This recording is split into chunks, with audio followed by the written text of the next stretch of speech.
तो इसमें क्या है, जैसे मैंने कल बताए थे, चलो इसको उधर सॉल्व करते हैं। अ,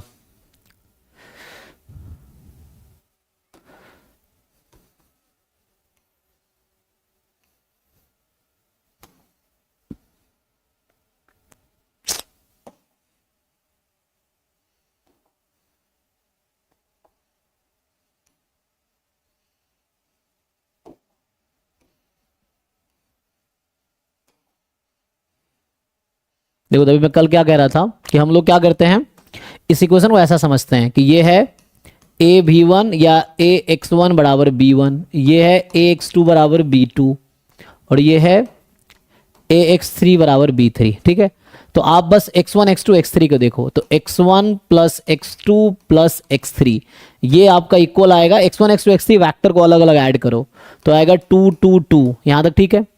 so half x one plus X two plus X three जो होगा वो आएगा वन वन वन। ठीक है, यहां तक। अब यहां तक ओके है। अब आपको क्या चाहिए, जैसे पहला ऑप्शन था, पहला ऑप्शन ये है कि what is the value of A time, है ना, आपको पूछ रहा है पहले ऑप्शन में कि what is the value of A time 100, तो आप पहले 100 निकाल लो। तो यहां से मैं अगर आपको बताऊं कि 100 कैसे आएगी, तो हमें x1 है 011, तो 100 चाहिए। सो यहां आ जाइए, ए टाइम 100 यही चाहिए। So a time half x1 plus x2 plus x3, तो यहाँ हाफ। अच्छा अभी तो मुझे पहले तो इसको लिखना पड़ेगा ना कि इसको क्या लिख सकते हैं हम। देखो तो मैं ये कहना चाह रहा हूँ यहाँ पे कि होगा क्या, half x1 plus x2 plus x3 में से आप क्या घटा दो, बताओ x1 x2 x3 में क्या घटाओगे तो ये बचेगा जो मुझे चाहिए।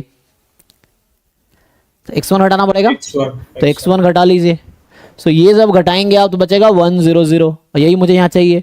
तो यहाँ पे आ जाएगा ए टाइम, अब मैं इसके लिख रहा हूँ, ये जो वेक्टर है यहाँ पे इसको मैं लिख सकता हूँ हाफ, या सिंप्लीफाई भी करना चाहो तो कर लो, हाफ x1 माइनस x1, तो 1/2 माइनस वन माइनस 1/2, तो ये आ जाएगा। अलग अलग करना चाहो तो अलग अलग लिख लो, तो अलग अलग आएगा -1/2 x1 plus 1/2 x2 plus 1/2 x3। ठीक है, अब इसको ओपन कर लो, तो minus half A X one half A X two half A X three, तो यहाँ से क्या आ जाएगा माइनस हाफ, इसकी वैल्यू कितनी आ जाएगी ए एक्स वन की।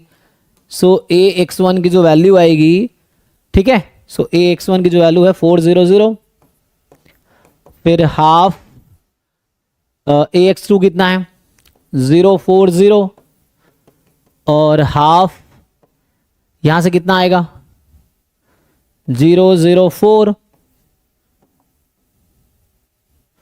सो अब सिंप्लीफाई कर लो क्या आंसर आएगा, तो यहाँ माइनस हाफ करोगे तो -2 होगा ये, है ना, तो -2 प्लस इसको हाफ होगा ना, वैसा सिंप्लीफाई कर लो तो 0 ही रहेगा, तो -2 ये आएगा -2, फिर यहाँ सिंप्लीफाई करोगे आप तो 0 है, तो यहाँ बचेगा 2 और यहाँ बचेगा 2। सो ऐसा आ जाएगा। सो नाउ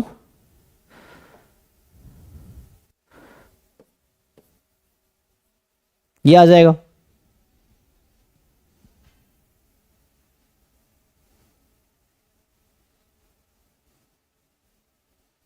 देखिए वहां पर है, तो ऐसे ट्रू, हर ऑप्शन में यही करना है आपको। पहला ऑप्शन ट्रू है कि फॉल्स है, तो जो मैंने निकाला 2 2 -2, और यहाँ पे क्या आया -2 2 2, चेक कर लो कैलकुलेशन।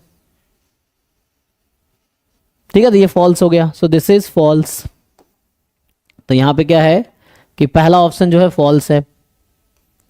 सेम अब ये 010 चाहिए था, तो क्या बनेगा, ये बनेगा half x1 plus x2 plus x3, इसमें किसको घटाओगे तो 010 बचेगा, तो 010 के लिए x2 को घटाना पड़ेगा, तो ये कहीं ना कहीं आएगा 1/2 x1 है, उन्हें कॉमन ले सकते हैं, -1/2 x2 प्लस 1/2 x3, ये आ जाएगा। एंड देन लगा दो ये दोनों तरफ, तो ये वेक्टर समझ आया कि नहीं, इनको डाउट है, और ऑप्शन यही करना, बताओ अब ट्राई कर पाओगे, अभी भी करना है, हो जाएगा सर अब।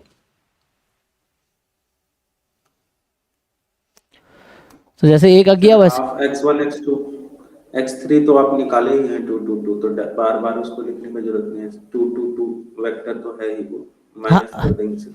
हाँ वैसे भी जैसे भी आपको वो तो कैलकुलेशन करोगे तो खुद ही दिखने लगता है शॉर्टकट, क्योंकि वैसे दिखता नहीं है दूर से, जब आप खुद लिखते हो तो आपको दिखने लगता है, तो उसमें टाइम नहीं लगता उतना, लेकिन उसके लिखना पड़ता है, लिखेंगे तो हो जाएगा।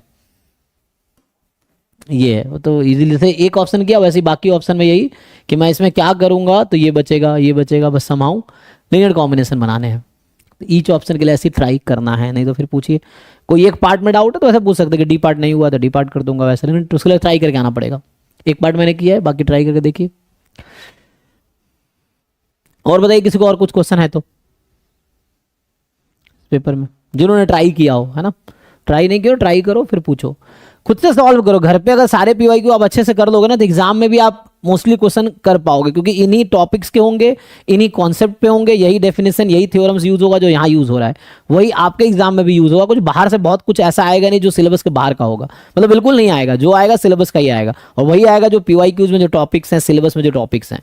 तो सिलेबस ढंग से कवर किया आपने, पीवाईक्यूज ढंग से आपसे हो रहे हैं, तो एग्जाम में भी क्वेश्चन ईजिली होंगे, अगर घर पे ये सब ईजिली हो रहा है तो दैट्स ऑल। बाकी प्रैक्टिस के लिए और क्वेश्चंस आप कर सकते हैं, डिफरेंट एग्जाम के पीवाईक्यू, जैम, गेट, नेट के कर सकते हैं, बुक के एग्जाम्पल एक्सरसाइज कर सकते हैं, डिफरेंट बुक्स के प्रैक्टिस के लिए ना बहुत सारे रिसोर्सेज हैं जो आप फॉलो कर सकते हैं। लेकिन जितना ज़्यादा प्रॉब्लम प्रैक्टिस करोगे उतना बेटर होगा आपके लिए, है ना। एग्जाम में उतना जल्दी आपको कॉन्सेप्ट समझ आएगा, अप्रोच समझ आएगा, और आंसर उतने जल्दी ला पाओगे जितने प्रैक्टिस करोगे। ठीक है, फिर यहीं स्टॉप करता हूँ। हाँ 61 वाला जो क्वेश्चन है ना, एक बार देखिए। कौन सा 61